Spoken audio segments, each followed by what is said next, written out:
পণ্য চোরাই পথে অথবা লাগাইছে অথবা ব্যাগেইছে, বিভিন্নভাবে এই পণ্য চলে আসে। তো আমরা শান্তিপ্রিয় ব্যবসায়ী, আমরা দেশপ্রেমিক, আমরা দেশের স্বার্থকে বড় করে দেখি।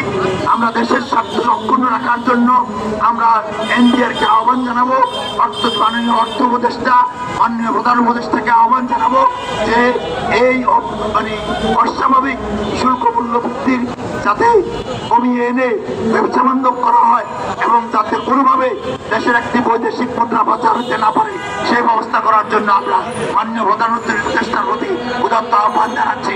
আমরা ইতিমধ্যে ওনাকে চিঠি দিয়েছি, পত্র পত্রিকার মাধ্যমে ওনার দৃষ্টি আকর্ষণ করার চেষ্টা করেছি, কিন্তু আমরা এখন পর্যন্ত কোনো ফল পাইনি।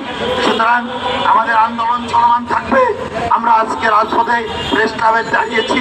আমরা আপনাদের কাছে আকুল আবেদন জানাবো, আপনারা আপনাদের লেখনের মাধ্যমে, প্রিন্ট এবং ইলেকট্রনিক্স মিডিয়ার মাধ্যমে ব্যাপকভাবে আমাদের আজকের এই কর্মসূচি প্রচার করে আমাদের চুক্তির সপক্ষে কথা লিখে বলে আমাদের পাশে দাঁড়াবেন, এই আশাবাদ আমি আপনাদের কাছে ব্যক্ত করছি।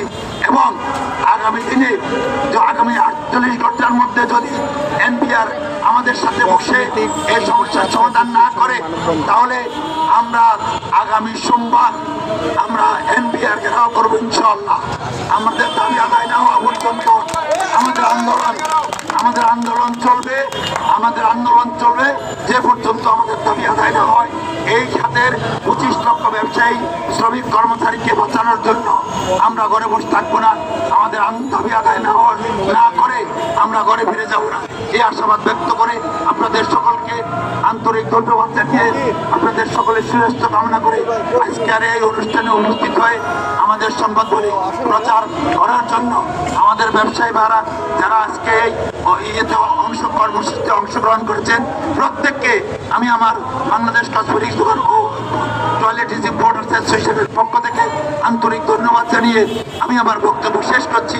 আসসালামু আলাইকুম ওয়া রাহমাতুল্লাহি ওয়া বারাকাতুহু। এখানে আমি